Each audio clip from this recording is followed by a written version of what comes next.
నమస్తే. గత కొన్ని రోజులుగా చూస్తున్నాం దక్షిణాదిలో డీలిమిటేషన్‌పై ఆందోళనలనేవి వ్యక్తమవుతున్నాయి. అసలేమిటి డీలిమిటేషన్? డీలిమిటేషన్ వల్ల నిజంగానే దక్షిణాదికి నష్టం జరుగుతుందా? ఉత్తరాదికి మేలు జరుగుతుందా? ఈ వివరాలన్నీ ఇప్పుడు తెలుసుకుందాం. సాధారణంగా మన దేశంలో 10 ఏళ్లకొకసారి జనగణన నిర్వహిస్తారు. అంటే జనాభా లెక్కలను తీస్తారు. ఏ ప్రాంతంలో జనాభా పెరిగింది? ఏ ప్రాంతంలో జనాభా తగ్గింది? దీన్ని బట్టి తెలుస్తుంది. లాస్ట్ సారి 2011లో జనాభా లెక్కలు నిర్వహించారు. 2021లోనే ఈ జనాభా లెక్కలను నిర్వహించాల్సి ఉంది. కాకపోతే కరోనా రావడం వల్ల ఈ జనాభా లెక్కలనేవి ఆగిపోయాయి. సో, ఈ ఏడాది చివరిలో గాని, వచ్చే ఏడాది ప్రారంభంలో కానీ జనాభా లెక్కలు నిర్వహించడానికి కేంద్ర ప్రభుత్వం సిద్ధమవుతోంది. ఈ కొత్తగా నిర్వహించేటటువంటి జనాభా లెక్కల ప్రకారం 2026లో కేంద్ర ప్రభుత్వం డీలిమిటేషన్ చేపడుతుంది అనేది దక్షిణాది రాష్ట్రాల ఆందోళన. మరి డీలిమిటేషన్ అంటే ఏంటి అనంటే లోక్‌సభకు గాని, అసెంబ్లీకి గాని నియోజకవర్గాలు ఉంటాయి. ఒక నియోజకవర్గం అంటే సరిహద్దులు. ఈ ఎన్నికలు ఆ సరిహద్దులను బట్టి ఎన్నికలు నిర్వహిస్తారు. అంటే ఒక నియోజకవర్గానికి దాదాపు ఒక 10,00,000 జనాభా ఉందనుకుందాం. సో, ఆ జనాభాకు ఒక ప్రజాప్రతినిధి అంటే 10,00,000 జనాభాకు ఒక ఎంపీ. మామూలుగా అసెంబ్లీకైతే 3, 4 లక్షల వరకు ఉండొచ్చు. సో, అంత జనాభాకు ఒక ఎమ్మెల్యే. మరి ఈ డీలిమిటేషన్ వల్ల ఉపయోగం ఏంటి అంటే, లోక్‌సభ నియోజకవర్గానికి లేదా అసెంబ్లీ నియోజకవర్గానికి ఎన్నికలు నిర్వహించడానికి వీలుగా ఉంటుంది. ఇప్పుడు జనాభా పెరుగుతూ పోతుంది. జనాభా పెరుగుతూ పోయిన కొద్దీ ఒక ప్రాంతంలో జనాభా పెరగొచ్చు, ఇంకో ప్రాంతంలో జనాభా తగ్గొచ్చు. అక్కడ జనాభా పెరిగిన చోట ఆ ప్రజాప్రతినిధికి బర్డెన్ అనేది పెరుగుతుంది. ఈ జనాభా తక్కువగా ఉన్న చోట ఆ ప్రజాప్రతినిధికి ప్రాతినిధ్యం అనేది తగ్గుతుంది.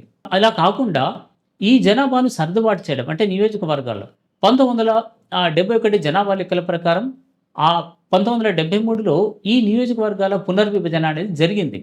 సో, అప్పట్లో ఏంటి అంటే లోక్‌సభ నియోజకవర్గాల్లో ప్రతి నియోజకవర్గంలో 10,11,000 జనాభా ప్రకారం దాన్ని ఈ నియోజకవర్గాల సరిహద్దులనేవి సర్దుబాటు చేశారు. సో, ఇప్పుడు కొత్తగా చేపడితే ఈ 10,00,000 కాకుండా ఇంకా 20,00,000 అంతకంటే ఎక్కువగా పెరిగేటటువంటి అవకాశం ఉంది. సో, దీనివల్ల ఏంటి అంటే ఉత్తరాదిలో జనాభా అనేది బాగా పెరిగింది. దక్షిణాదిలో జనాభా అనేది తగ్గింది. అంటే ఉత్తరాదితో పోలిస్తే దక్షిణాదిలో జనాభా పెరుగుదల అనేది తక్కువ. అలాంటప్పుడు ఈ ఉత్తరాదిలో నియోజకవర్గాల సంఖ్య అనేది పెరిగిపోతుంది. దక్షిణాదిలో నియోజకవర్గాలు అంటే లోక్‌సభ నియోజకవర్గాలు అనేవి తగ్గిపోతాయి. సో, దీనివల్ల ఉత్తరాదికి లాభం జరుగుతుంది, దక్షిణాదికి నష్టం జరుగుతుంది అనేటటువంటిది దక్షిణాది రాష్ట్రాలు అంటే తెలంగాణ, ఆంధ్రప్రదేశ్, కేరళ, తమిళనాడు, కర్ణాటక. ఈ 5 దక్షిణాదిలోని రాష్ట్రాలు. అయితే ఇందులో 4 రాష్ట్రాలు ఆందోళన చేస్తున్నా ఏపీలో మాత్రం ఎన్‌డీఏ కూటమి ఉంది. అంటే టీడీపీ, జనసేన, బీజేపీ ఈ 3 పార్టీల కలయికతో ప్రభుత్వం ఉంది. అంటే టీడీపీ, జనసేన ఇవి ఎన్‌డీఏలో భాగం కాబట్టి అక్కడ మాత్రం దీనిపైన ఆందోళన లేదు. సో, దీనివల్ల నష్టం జరగదు అనేటటువంటిది ఏపీ సీఎం అండ్ టీడీపీ అధినేత Chandrababu Naidu and deputy CM Janasena అధినేత పవన్ కళ్యాణ్ యొక్క అభిప్రాయం.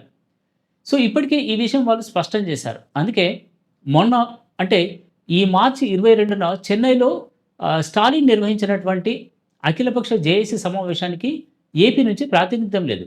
అటు వైసీపీకి ఆహ్వానం ఉన్నా కూడా వైసీపీ కూడా ఈ సమావేశానికి దూరంగా ఉంది.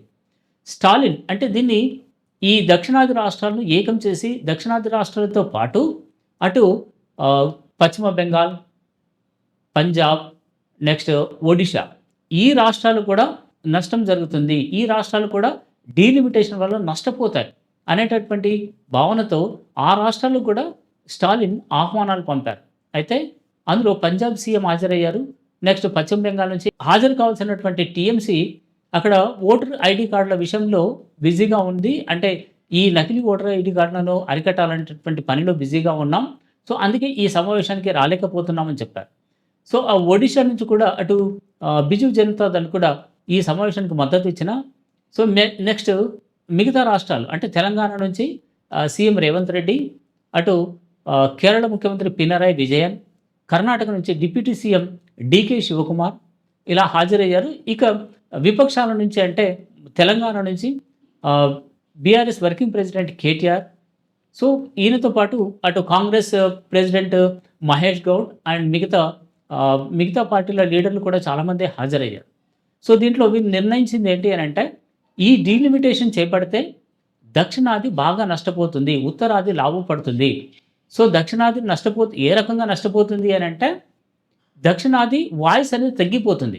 అక్కడ ఉత్తరాదిలో ఎంపీల సంఖ్య బాగా పెరిగి, ఇక్కడ బాగా తగ్గితే, దక్షిణాదిలో బాగా తగ్గితే, అప్పుడు రావాల్సినటువంటి నిధులు రావు. పోరాడలేము.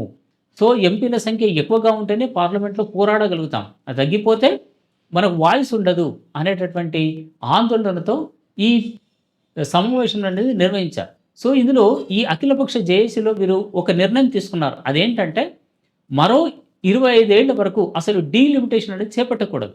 1971 జనాభా లెక్కల ప్రకారం చేపట్టినటువంటి డీలిమిటేషన్‌ని కొనసాగించాలి అనేటటువంటిది ఈ దక్షిణాది రాష్ట్రాల సీఎంలు అండ్ మిగతా విపక్ష పార్టీ నేతల డిమాండ్.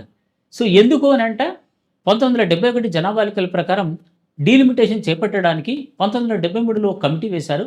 సో, ఆ కమిటీ సిఫార్సుల మేరకు ఈ డీలిమిటేషన్ అనేది చేపట్టారు. కాకపోతే అప్పుడు ఇందిరాగాంధీ కానీ, ఆ తర్వాత వచ్చినటువంటి వాజ్పేయి కానీ, ఈ లోక్సభ సీట్ల సంఖ్యని పెంచలేదు. 1973లో చేపట్టినటువంటి ఈ లోక్సభ నియోజకవర్గాల పునర్విభజనలో అప్పటికి 522 ఉన్నటువంటి లోక్సభ సీట్ల సంఖ్యను 543కు పెంచారు. ఆ తర్వాత అక్కడికే ఆగిపోయింది.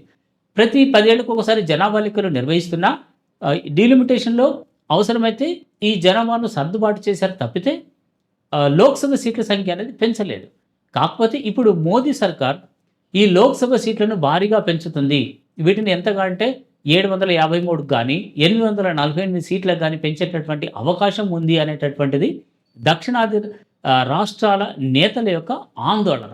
సో, అదే జరిగితే దక్షిణాది తీవ్రంగా నష్టపోతుంది కాబట్టి ఈ సీట్ల సంఖ్యను అంటే లోక్సభ సీట్ల సంఖ్యను పెంచొద్దు. ఇప్పుడున్నటువంటి 543 లోక్సభ స్థానాలను కొనసాగించాలి. ఈ జనాభా పెరుగుదలని బట్టి అవసరమైతే జనాభాను సర్దుబాటు చేయాలి. అంతేగాని సీట్ల సంఖ్యను మాత్రం పెంచకూడదు. ఇప్పుడే కాదు, వచ్చే 25 ఏళ్ల వరకు దీన్ని ఇలాగే కంటిన్యూ చేయాలి అనేటటువంటిది దక్షిణాది రాష్ట్రాల సీఎంలు అండ్ విపక్ష నేతల వాదన. మరి దీనిపై కేంద్ర ప్రభుత్వం ఏమంటోంది? నిజానికి దక్షిణాదికి నష్టం జరగదు అంటోంది. అంటే దక్షిణాదిలో కూడా సీట్లు పెరుగుతాయి. మరి దక్షిణాదిలో ఎన్ని సీట్లు పెరుగుతాయి అంటే దీనిపైన ఇంకా స్పష్టంగా చెప్పడం లేదు. ఎందుకనంటే ఆ ప్రక్రియనే మొదలు కాలేదు కాబట్టి ఇప్పుడే తొందరపాటు అవుతుంది అనేటటువంటిది కేంద్ర ప్రభుత్వ వాదన. అంతేకాకుండా బీజేపీ నేతలు చెప్తున్నది కూడా అదే. ఇంకా ప్రక్రియనే ప్రారంభం కానప్పుడు ఎందుకు ఈ ఆందోళనలు? సో, ఈ ఆందోళనకు నేతృత్వం వహిస్తున్నటువంటి తమిళనాడు సీఎం స్టాలిన్ రాజకీయ ప్రయోజనాల కోసమే ఇదంతా చేస్తున్నారు అనేటటువంటిది బీజేపీ నేతల ఆరోపణ. కేంద్ర ప్రభుత్వం ఏం చేయనుంది? ఈ దక్షిణాది రాష్ట్రాల ఆందోళనలను పరిగణలోకి తీసుకుంటుందా లేదా అనేది తెలిసేది మాత్రం 2026లో ఈ డీలిమిటేషన్ ప్రక్రియ మొదలైనప్పుడు మాత్రమే తెలుస్తుంది. సో, అంతవరకు వేచి చూడక తప్పదు. నమస్తే.